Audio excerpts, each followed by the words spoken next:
വേണ്ട പ്രാർത്ഥിക്കുന്ന പ്രശ്നമില്ല. അല്ല, എന്റെ ബിസിനസ് അങ്ങനെ ഒരു വലിയ ബിസിനസ്. എന്താ നിന്റെ ബിസിനസ്? മോശനച്ചാ ബിസിനസ് പറയടാ. എനിക്ക് ഈ ശവപ്പെട്ടി ഉണ്ടാക്കണ ബിസിനസ്സിനച്ചാ അതിപ്പോ വളരെ മോശമാണ്. അപ്പൊ ഞാൻ നിനക്ക് വേണ്ടി പ്രാർത്ഥിക്കണല്ലേ. അപ്പൊ അതാണ് മനുഷ്യൻ. അതായത് ആരെ ശവപ്പെട്ടിലാക്കിയാലും കുഴപ്പമില്ല, എന്റെ ബിസിനസ് നന്നാവണമെന്ന്. സഹോദരങ്ങളെ, ദൈവത്തിന്റെ സന്നദ്ധി ചെന്നാലേ ഇന്നു മുതലേ തരാന്ന് പറയാന്നൊരു തീരുമാനം എടുക്ക്. കൊടുക്കലാണ് പ്രിയമുള്ളവരെ സമ്പത്ത്. നമുക്ക് കിട്ടുന്നത് മുഴുവൻ നമുക്ക് ഭാരമായിട്ട് തീരുള്ളൂ. കൊടുത്തു നോക്കിയേ. കൊച്ചോസേ ചിറ്റലപ്പള്ളിയിൽ നിങ്ങൾ കേട്ടില്ലേ? അദ്ദേഹം 1000 കോടി രൂപയാണ് ഒരു വർഷം 1000-ൽ കൂടുതലായി ഇപ്പോ. പക്ഷെ അദ്ദേഹം സന്തോഷിക്കുന്നത് കോടികൾ സമ്പാദിക്കുന്നതിലല്ല. അദ്ദേഹം വിളിച്ചിട്ടുണ്ട്, ഫാദർ ഞാൻ കൊച്ചോസേ ചിറ്റലപ്പള്ളി. ഞാൻ പറഞ്ഞു, ഓക്കെ, ഏത് ഹോസ്പിറ്റലാണ്, ആരാണ് കിഡ്നി തരുന്നത്? അയ്യോ, ഞാൻ കൊച്ചോസേ ചിറ്റലപ്പള്ളി. ഓക്കെ, തന്നെ വീട് എവിടെയാണ്? എനിക്കറിയില്ല. പലരും അച്ഛൻ ഞാൻ വീഗാടിന്റെ എന്താ കാര്യം? അച്ഛൻ കൊടുത്തു പോലെ ഞാനൊരു കിഡ്നിയെ കൊടുക്കാൻ ആർക്കെങ്കിലും. ഇന്ന് ആ മനുഷ്യൻ അനുഭവിക്കുന്ന സന്തോഷം പ്രിയമുള്ളവരെ, കിഡ്നി കൊടുക്കണം എന്നല്ല ഞാൻ പറഞ്ഞതിന്റെ അർത്ഥട്ടാ. അച്ഛൻ പറഞ്ഞ അങ്ങടണ്ടാ പറഞ്ഞേ, ആലോചിക്കണ്ട. ഇല്ല, നിങ്ങൾ ആരും കിഡ്നി കൊടുക്കണ്ട. നിങ്ങൾക്ക് ചട്നി ഇത്തിരി കൊടുത്തൂടെ? ചട്നി അതെങ്കിലും കൊടുക്കുക ആദ്യം, എന്നിട്ട് മതി അവസാനം കിഡ്നിയിലേക്ക്. ഒന്നും കൊടുക്കില്ല എന്നുണ്ടല്ലോ. ഒരു യാത്രയില്, ഒരു ട്രെയിനിലൊരു യാത്ര നടക്കുക, കയ്യിലൊന്നും പോകാൻ പാടില്ല ആർക്കും. യാത്ര പോകുമ്പോ തൊട്ടടുത്തിരിക്കുന്ന ഒരാള് ചോദിച്ചു, തീപ്പെട്ടി ഉണ്ടാ? എന്തിനാ? വലിക്കാനായിട്ട്. പലോ ഞാൻ വലിക്കില്ലടോ തോന്നുന്നു. അപ്പൊ തൊട്ടടുത്ത് ചോദിച്ചു, തീപ്പെട്ടി കൊണ്ടുവന്നിട്ടില്ല. അയാൾ ആ കമ്പാർട്ട്മെന്റിൽ നടന്ന് എല്ലാവരോടും ചോദിക്കുക, തീപ്പെട്ടി ഉണ്ടോ? തിരിച്ചു വന്നപ്പോ അടുത്തിരിക്കുന്ന ആൾ കിട്ടിയ തീപ്പെട്ടി. എന്തൊരു മനുഷ്യരതൊരു തീപ്പെട്ടി പോലും കൈപിടിക്കാണ്ട് നടക്കണം മനുഷ്യരിട്ടാ. എന്താ ചെയ്യാ? അപ്പൊ എന്റെ തീപ്പെട്ടി തന്നെ എടുക്കാല്ലേ? ഒരു കൊള്ളി പോവാണ്ടിരിക്കാൻ നോക്കിയതാണ്. അതാണ് ബിസിനസ്. പ്രിയമുള്ളവരെ, നമ്മുടെ കയ്യിൽ നിന്ന് പോവാണ്ടിരിക്കാൻ നോക്കണത് ഒന്നല്ല, എത്രമാത്രം നമ്മൾ മറ്റുള്ളവർക്ക് കൊടുക്കും. ആ മനസ്സ്, ആ തുറന്ന മനസ്സുണ്ടല്ലോ, വാരിക്കോരി നിങ്ങളുടെ ജീവിതത്തിലേക്ക് വരും. പണത്തിനെ കുറിച്ചല്ല ഞാൻ പറഞ്ഞത്. ഞാൻ ചുരുക്കാം, APJ അബ്ദുൽ കലാം ഈ യാത്ര, ഈ ഇനാഗ്രേഷൻ ആയിട്ട് പോയിട്ട് 2 മാസം ഞാൻ ഫോണിൽ അവിടെ നിന്ന് ഡൽഹിയിൽ നിന്ന് വിളിച്ചു, അദ്ദേഹത്തിന്റെ ഓഫീസിൽ നിന്ന്. ഫാദർ കാഞ്ഞിരപ്പള്ളിയിലേക്ക് വരണം. ഞാൻ എന്താ കാര്യം? അബ്ദുൽ കലാം വരുന്നുണ്ട്. അബ്ദുൽ കലാമിനൊരു അവാർഡ്, ഇപ്പൊ നിങ്ങളൊരു അവാർഡ് തന്നില്ലേ, ഇതുപോലൊരു അവാർഡ് APJ അബ്ദുൽ കലാമിന് കാഞ്ഞിരപ്പള്ളി രൂപത കൊടുക്കുന്നുണ്ട്. കമ്മ്യൂണൽ ഹാർമണി അവാർഡ് 1 ലക്ഷം രൂപയാണ്. അപ്പോ ഫാദർ ആ വേദിയിൽ വരണം. ഞാൻ ചോദിച്ചു, എന്തിന് ഞാൻ വരണേ? അല്ല, അത് ആ വേദിയിൽ വെച്ചിട്ട് APJ അബ്ദുൽ കലാം ആ 1 ലക്ഷം രൂപ അച്ഛനാ തരണേ. എനിക്കാ? അതിപ്പോ അബ്ദുൽ കലാം നമ്മുടെ അമ്മായിയുടെ ബന്ധത്തില് ആരെങ്കിലും ഉണ്ടോ നോക്കി. ആരും ഒരു ബന്ധമില്ലാന്ന്. അബ്ദുൽ കലാം ഞാനായിട്ട് എന്താ ബന്ധം? അപ്പൊ എനിക്ക് തോന്നി ആള് കാശല്ല തരണത്, അയാള് തരണത് വേറെന്തോ സാധനമാണ്. ഞാൻ തീരുമാനം, ഞാൻ വരാം. ഞാൻ അവിടുന്ന് പോകുമ്പോ ഗിരിജ എന്ന് പറയുന്ന ഒരു ഹൈന്ദവ സഹോദരി എന്റെ കാറിൽ കയറ്റി. ആ സഹോദരിയും കൊണ്ട് ഞാൻ യാത്ര പുറപ്പെട്ടു കാഞ്ഞിരപ്പള്ളിയിലേക്ക്. ആ സഹോദരി വിധവയാണ്, ഭർത്താവ് മരിച്ചുപോയി. മകന് കരൾ രോഗം, മകൾക്ക് കിഡ്നി രോഗം. മകന് കരൾ കൊടുക്കാൻ പോവുക, 25 ലക്ഷം രൂപ വേണം. 5 ലക്ഷം രൂപയായിട്ടുള്ളൂ. ഞാൻ ഒരു ഫംഗ്ഷനിൽ വെച്ച് കണ്ട് പരിചയപ്പെട്ടതാ. മകൾക്ക് കിഡ്നി കൊടുക്കണം. ഒരമ്മ, വീടില്ല, ഭർത്താവില്ല, എന്ത് ചെയ്യും? ഞാൻ പറഞ്ഞു, ചേച്ചി വണ്ടിയിൽ കയറ്. നേരെ ഞാൻ കാഞ്ഞിരപ്പള്ളിയിലെത്തി. അവിടെ ചെന്നപ്പോ അദ്ദേഹം അവാർഡിന്റെ സമയം വന്നപ്പോ ഞാൻ മുമ്പിലിരിപ്പുണ്ട്. കം ഫാദറിനു എന്നെ വിളിച്ച വേദിയിലേക്ക് കെറ്റി. അബ്ദുൽ കലാമിന് അവാർഡ് കൊടുത്തു 1 ലക്ഷം രൂപ. ആ 1 ലക്ഷം രൂപ എന്റെ കയ്യിലേക്ക് തന്നു. ഞാൻ പറഞ്ഞു, സാർ എനിക്ക് 2 കാര്യം പറയാനുണ്ട്. പറയൂ ഫാദർ.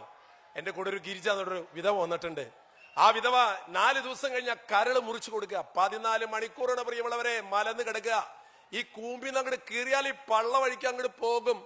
പൊളിച്ചു വെച്ച് 14 മണിക്കൂർ നീണ്ടെടുക്കുന്ന ശസ്ത്രക്രിയയിലൂടെ കരള് മുറിച്ച് മകന് കൊടുക്കുന്ന ഒരു അമ്മ. ഞാനിപ്പോ നിങ്ങളോട് പറയുമ്പോ 4 ദിവസം മുമ്പ് ഈ വയറ്റിന്ന് പുറത്തു വന്ന 2 കുട്ടികളെ പൊക്കിള് കൂടി മുറിച്ചിട്ട് ആ വാക്കത്തി കൊണ്ട് എന്നെ കഴുത്ത് മുറിച്ച അമ്മയും ജീവിക്കുന്നുണ്ട് ഈ ലോകത്തിൽ എന്നുള്ള കാര്യം നമ്മൾ മറക്കരുത് പ്രിയമുള്ളവർ. ഇങ്ങനെയുണ്ട് മനുഷ്യരെ. സാധിക്കില്ലേ പ്രിയമുള്ളവരെ? സാധിക്കും, നമുക്ക് സാധിക്കും. ഞാൻ ആ അമ്മയെ കൊണ്ടുപോയിട്ട് പറഞ്ഞു, ഇദ്ദേഹത്തിന്, ഈ സഹോദരിക്ക് ഞാൻ 1 ലക്ഷം കൊടുക്കാണ്. APJ അബ്ദുൽ കലാം പറഞ്ഞു, വെരി ഗുഡ് ഫാദർ. ഞാൻ അവിടെ ചെല്ലവരോട് ഈ സഹോദരിയുടെ കഥ പറഞ്ഞിട്ട് പറഞ്ഞു, പത്രത്തിൽ എഴുതിയ സഹോദരങ്ങളെ, മനുഷ്യൻ അറിയട്ടെ, മനുഷ്യന്റെ കരുണ പ്രവഹിക്കട്ടെ. പിറ്റേ ദിവസം മീഡിയകളിലൊക്കെ വാർത്ത വന്നു. 3 ആഴ്ച കഴിഞ്ഞപ്പോൾ ഈ ഗിരിജ എന്ന് പറയുന്ന സഹോദരിയുടെ അക്കൗണ്ടിലേക്ക് വന്നത് 1,04,00,000 രൂപയാണ്. 3 ആഴ്ച കൊണ്ട്. മനുഷ്യരുണ്ട് പ്രിയമുള്ളവർ ഈ ലോകത്തില്. മനുഷ്യന്റെ മനസ്സില് ദൈവം വസിക്കുന്നുണ്ടെങ്കിൽ നമ്മള് എല്ലാം കൊടുക്കും നമ്മൾ. അത് ലാഭമാണ് എന്ന് നമുക്ക് തോന്നും. അതിനുശേഷം ഓപ്പറേഷൻ കഴിഞ്ഞു. 40 ലക്ഷം രൂപ ആ മകന്റെ പേരിൽ ഡെപ്പോസിറ്റ് ചെയ്തു. ഗിരിജ എന്ന് പറയുന്ന ചേച്ചിക്ക് 25 ലക്ഷം വീട് വാങ്ങിച്ചു കൊടുത്തു. 15 ലക്ഷം ആ ചേച്ചിയുടെ ഡെപ്പോസിറ്റ് ഇട്ടു. ആ മകൾക്ക് 10 ലക്ഷം ഇട്ടു. എന്റെ കയ്യിൽ 10 പൈസ ഇല്ല, എനിക്ക് ബാങ്ക് അക്കൗണ്ടും ഇല്ല, ഒരു പ്രോപ്പർട്ടി ഇല്ല. അതിന്റെ ഒരു സുഖം അനുഭവിക്കുന്ന ആളാണ് ഞാൻ. പക്ഷെ ഇന്ന് ആ സഹോദരിയുടെ കയ്യിൽ പണം എല്ലാം കൊടുത്തു, എന്റെ കയ്യിൽ ഒന്നുമില്ല. എന്താ സുഖം? ആ സഹോദരി അനുഭവിക്കുന്നതിനേക്കാൾ പരമസുഖത്തിലാണ് ഞാൻ, പരമസുഖത്തിലെ. എന്റെ സന്തോഷം നിങ്ങളോട് പങ്കുവെക്കലാണ്, ഞാൻ ചെയ്ത കാര്യം പറയലല്ല. നിങ്ങൾക്കും ആകാം പ്രിയമുള്ളവരെ. ജീവിതത്തിന്റെ സന്തോഷത്തിൽ കടന്നു വരാൻ നിങ്ങൾ ഞാൻ ആഹ്വാനം ചെയ്യുകയാണ്. അതിനുശേഷം ഈ ചേച്ചിയോട് ഞാൻ പറഞ്ഞു, ചേച്ചിയെ 1 ലക്ഷം അബ്ദുൽ കലാം തന്നില്ലേ, അത് 2 ലക്ഷം ആക്കിയിട്ട് ഇങ്ങോട്ട് തിരിച്ചു തരിക. 2 ലക്ഷം എന്റെ കയ്യിൽ ഞാൻ ഫെഡറേഷനിൽ വെച്ചിട്ടുണ്ട്. ഡൽഹി പോയപ്പോ ഞാൻ അബ്ദുൽ കലാമിന്റെ അടുത്ത് നിന്നിട്ട് ഈ കഥ പറഞ്ഞു. അദ്ദേഹം പൊട്ടിച്ചിരിച്ചു. ഭയങ്കര അത്ഭുതമാണല്ലോ ഫാദർ ചെയ്ത പ്രവൃത്തി കൊണ്ട് ഇത്ര വലിയ ഫലം ഉണ്ടായോ? ഞാൻ പറഞ്ഞു, സാറ് അടുത്ത പ്രാവശ്യം കേരളത്തിൽ വരുമ്പോഴേ എന്നെ അറിയിച്ചോളൂ. എന്തിനാ? 1 ലക്ഷം തന്നത് 2 ലക്ഷമായിട്ട് അങ്ങോട്ട് തിരിച്ചു തരാനാണെന്ന്. അതെന്തിനാ? സാറിന് 1 ലക്ഷം തന്നു, നമ്മൾ 2 ലക്ഷമായിട്ട് അങ്ങോട്ട് തിരിച്ചു വന്നു. തിരിച്ചു വരുമ്പോ ഞാനൊരു ചേച്ചിനെ കൊണ്ടുണ്ടാവൂട്ടാ. അതെന്തിനാ? ആ ചേച്ചിക്ക് 2 ലക്ഷം കൊടുക്കാൻ. എന്നിട്ട് അടുത്ത പ്രാവശ്യം താങ്കൾ വരുമ്പോ ആ 4 ലക്ഷം ആക്കി തിരിച്ചങ്ങോട്ട് തരാട്ടാ. പിന്നെ പ്രാവശ്യം വരുമ്പോ 8 ലക്ഷം. പ്രിയമുള്ളവരെ, ഈ ലോകത്തിൽ അത്ഭുതങ്ങൾ നടക്കും, എന്നും അത്ഭുതങ്ങൾ നടക്കും.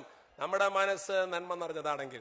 ഞാൻ എന്റെ വാക്കുകൾ ചുരുക്കുന്നു. നിങ്ങളുടെ ഈ സ്നേഹത്തിനും നിങ്ങളുടെ ഈ വലിയ കാരുണ്യ പ്രവാഹത്തിനും സന്തോഷമുണ്ട്.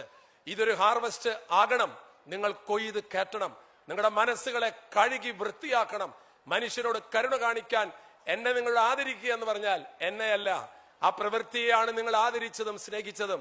അങ്ങനെ ആദരിക്കും സ്നേഹിക്കുന്നുണ്ട് എങ്കിൽ നിങ്ങൾ തന്ന തുകയുണ്ടല്ലോ, ഞാൻ ആരുടെയും അവാർഡ് വാങ്ങിച്ച ആ തുക ഞാൻ കൊണ്ടുപോകാറില്ല. ആ തുക ഇവിടെ അച്ഛന്റെ കയ്യിൽ ഞാൻ ഏൽപ്പിക്കും. ഇവിടെ വന്നുകൂടിയിരിക്കുന്ന എല്ലാവരും കേട്ടല്ലോ, നിങ്ങള് 10 ദറംസ് വെച്ച് അച്ഛന്റെ കയ്യിൽ കൊടുക്കുക, ഈ അക്കൗണ്ടിലേക്ക് കൊടുക്കുക, ഈ തുകയിൽ വെക്കുക. എന്നിട്ട് ഇവിടെ ഒരു കിഡ്നി രോഗി കഷ്ടപ്പെടുന്നു, അവൻ മരണത്തോട് മല്ലടിക്കുന്നു, അവൻ അത്ര അർഹതപ്പെട്ട വ്യക്തിക്ക് അത് നിങ്ങൾ കൊടുക്കുമ്പോൾ നിങ്ങൾ കൊയ്ത് കയറ്റും പ്രിയമുള്ളവരെ ജീവിതത്തിൽ. അതുകൊണ്ട് ഈ പൈസ ഞാൻ ഇവിടെ വെക്കുകയാണ്. എന്നെ കേട്ട എല്ലാവരും അച്ഛന്റെ കയ്യിൽ എനിക്ക് അത്രയൊന്നും എനിക്ക് അറിയില്ല. പക്ഷെ അതിനുവേണ്ടി ദൈവം ഒരു മനുഷ്യനെ നിശ്ചയിച്ചിട്ടുണ്ടാവും. ആ ആൾ ആരാണെന്ന് പോലും എനിക്കറിയില്ല. അങ്ങനെ വേണം. ചെതൽ പിടിക്കാത്ത, കള്ളം കൊണ്ടുപോകാത്ത സമ്പത്ത് സമ്പാദിക്കണം. നമ്മൾ മരിച്ചു പോകുമ്പോ മക്കൾക്ക് കൊടുത്തതിന്റെ കണക്കൊന്നും സ്വർഗരാജ്യത്തിൽ എഴുതി വെച്ചിട്ടുണ്ടാകില്ല. ഈ UAE നിങ്ങൾ എന്ത് സമ്പാദിച്ചു എന്നുള്ളത് സ്വർഗത്തിൽ എഴുതില്ല. മനുഷ്യന്റെ ഹൃദയത്തിൽ സമ്പത്ത് സമ്പാദിക്കണം പ്രിയമുള്ളവരെ. മനുഷ്യന്റെ ഹൃദയമാണ് ബാങ്ക്. ഓരോ മനുഷ്യനും നമ്മൾ ചെയ്യുന്ന നന്മ പ്രവർത്തികൾ അവന്റെ ഹൃദയത്തിൽ ചെന്നാൽ പേരിൽ ഡെപ്പോസിറ്റ് ചെയ്യും ഈശ്വരന്റെ ദൈവത്തിന്റെ സന്നദ്ധിയിൽ. എന്റെ വാക്കുകൾ ഞാൻ ചുരുക്കുന്നു. സന്തോഷമുണ്ട്, തികഞ്ഞ സന്തോഷമുണ്ട്. നിങ്ങളുടെ അവാർഡ് അത് നിങ്ങളുടെ സ്നേഹമാണ്. പക്ഷെ എനിക്ക് നിങ്ങളോട് പറയാനുള്ളത്, നമ്മൾ ഈ UAE വന്നിട്ട് മലയാളികൾ ഇവിടെയുള്ള മനുഷ്യ സമൂഹത്തിന്റെ മുമ്പിൽ കാണിച്ചു കൊടുക്കണം, മലയാളിയുടെ മനസ്സ് തങ്ക മനസ്സാടോ. Thank you very much.